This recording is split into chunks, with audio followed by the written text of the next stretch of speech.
नमस्कार। आज हम लोग जानेंगे polarity in DC arc welding.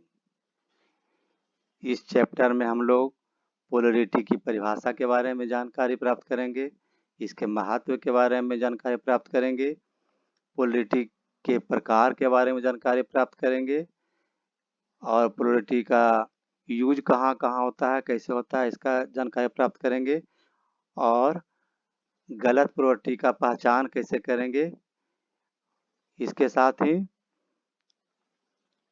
Polarity को कैसे पहचानेंगे कि कौन सा पोलैरिटी है। चलिए इस क्रम को आगे बढ़ाते हैं। Polarity in DC arc welding, इसको हिंदी में समझिए।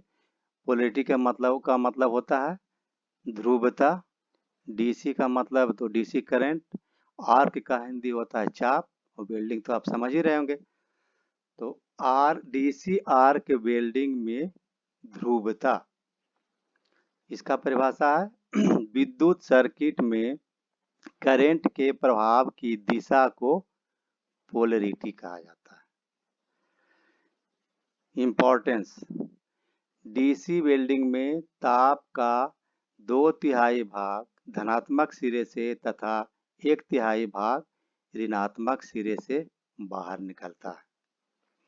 आप जानते होंगे कि पोलैरिटी डीसी करंट, जब डीसी करंट का उपयोग किया जाएगा तभी पोलैरिटी होता है। एसी में पोलैरिटी का कोई भी महत्व नहीं है। तो डीसी जब करंट यूज करेंगे तो इसके धनात्मक सिरे पर 2/3 भाग ताप उत्पन्न होगा और ऋणात्मक सिरे पर 1/3 भाग ताप निकलता है। इससे फायदा होता है हम लोगों को कि इससे हम लोग, इसके कारण पतले धातु के शीट को, मोटे धातु को या जिसका थिकनेस मोटा हो, ज़्यादा हो, लौह धातु तथा अलौह धातु सभी को हम लोग मजबूती से वेल्डिंग कर सकते हैं या किया जाता है। काइंड्स ऑफ पोलैरिटी, पोलैरिटी 2 प्रकार का होता है। पहला स्ट्रेट पोलैरिटी, जिसे हिंदी में सरल ध्रुवता भी कहते हैं या डीसीएन भी कहा जा सकता है।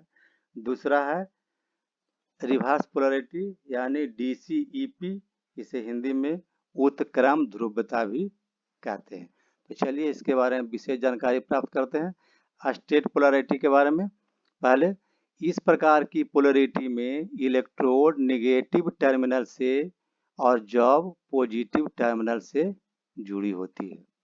ये पोलैरिटी का मतलब हुआ जब हम लोग इलेक्ट्रोड को नेगेटिव टर्मिनल से जोड़ देंगे और जॉब को यानी अर्थ केबल को पॉजिटिव टर्मिनल से जोड़ेंगे तो ये होगा स्ट्रेट पोलैरिटी। इसमें 34% ताप इलेक्ट्रोड पर और 66% ताप जॉब पर केंद्रित होता है। इसे हम लोग डीसीईएन भी कहते हैं। डीसीईएन का मतलब हुआ, डीसी का मतलब डीसी करंट, ई का मतलब इलेक्ट्रोड, एन का मतलब निगेटिव, मतलब डीसी करंट यूज कर रहे हैं और इलेक्ट्रोड निगेटिव से जुड़ा हुआ है। थोड़ा सा फिगर के माध्यम में भी सही समझ लीजिए। यह है पावर सोर्स। इसे देखिए, निगेटिव में इलेक्ट्रोड को जोड़ा हुआ है और पॉजिटिव में अर्थ को जोड़ा हुआ है, तो ये हुआ स्ट्रेट पोलैरिटी। दूसरा होता है, इसका पहले यूज जान लेते हैं। इसका प्रयोग होता है पहला मोटी प्लेटों की वेल्डिंग में, दूसरा bare electrode, light coated electrode एवं मीडियम कोटेड इलेक्ट्रोड का प्रयोग भी इस पोलैरिटी में हम लोग कर सकते हैं। दूसरा है रिवर्स पोलैरिटी। डीसी वेल्डिंग में जब इलेक्ट्रोड पॉजिटिव टर्मिनल से और जॉब नेगेटिव टर्मिनल से जोड़ा जाता है तो उसे रिवर्स पोलैरिटी कहा जाता है। इसमें 66% ताप इलेक्ट्रोड पर और 34% ताप जॉब पर केंद्रित होता है। इसे डीसीईपी भी कहते हैं। इसमें हम लोग क्या किए, इलेक्ट्रोड को पॉजिटिव से जोड़ दिए और जॉब को निगेटिव से जोड़ दिए। इलेक्ट्रोड पर 66% ताप उत्पन्न हो गया और जॉब पर 34% ताप उत्पन्न होता है। इसे डीसीईपी भी कहते हैं। डीसीईपी का मतलब हुआ डीसी करंट, इलेक्ट्रोड पॉजिटिव। तो चलिए आगे बढ़ते हैं। इसका प्रयोग पहला, नॉन फेरस मेटल की वेल्डिंग के लिए। इसके द्वारा हम लोग नॉन फेरस की वेल्डिंग आसानी से कर सकते हैं। दूसरा है सीट मेटल वेल्डिंग के लिए, पतले पतले सीट की वेल्डिंग हम लोग कर सकते हैं। पोजीशन वेल्डिंग के लिए पोजिशनल वेल्डिंग करना होगा तो भी कर सकते हैं। कास्ट आयरन की वेल्डिंग भी कर सकते हैं। हैवी सुपर हैवी कोटेड का भी इलेक्ट्रोड का भी प्रयोग हम लोग कर सकते हैं। इंडिकेशन ऑफ रॉन्ग पोलैरिटी, हम लोग रॉन्ग पोलैरिटी, गलत पोलैरिटी का पहचान कैसे करेंगे? तो जब हम लोग वेल्डिंग करेंगे तो जॉब तथा इलेक्ट्रोड अगर समान नहीं पिघले तो हम लोग समझ लेंगे कि ये मेरा पोलैरिटी रॉन्ग है, इसको हम लोग सुधार लेंगे।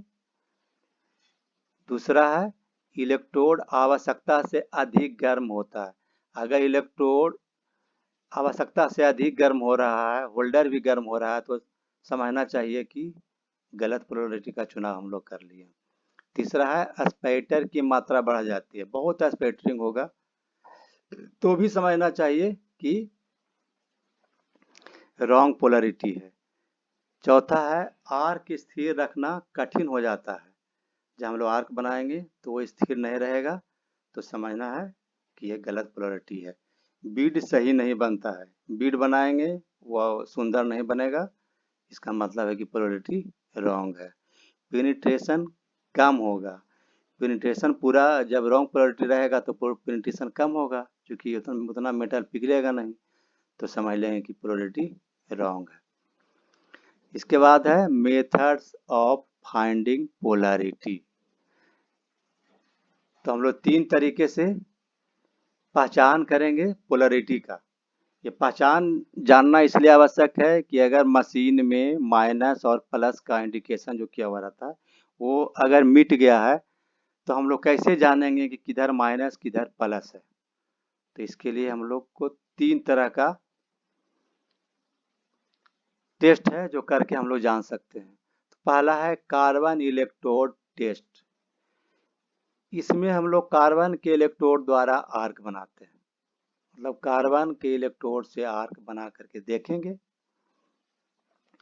अगर आर्क आसानी से बन जाता है तो समझेंगे कि स्ट्रेट पोलैरिटी है, और अगर आर्क स्थिर करना मुश्किल हो जाए, आर्क नहीं ठीक ढंग से बने, दिक्कत से बने, तो समझना चाहिए कि रॉन्ग पोलैरिटी हम लोग यूज कर रहे हैं, रिवर्स पोलैरिटी है। दूसरा है पिघलने की मात्रा। यदि इलेक्ट्रोड जॉब की तुलना में कम पिघले तो यह स्ट्रेट पोलैरिटी प्रदर्शित करता है, और यदि अधिक पिघले तो ये रिवर्स पोलैरिटी प्रदर्शित करता है। तीसरा है वाटर टेस्ट। इसमें दोनों केबल है, अर्थ केबल और होल्डर केबल, दोनों को एक पानी के बर्तन में डाल देंगे और मशीन स्टार्ट करेंगे।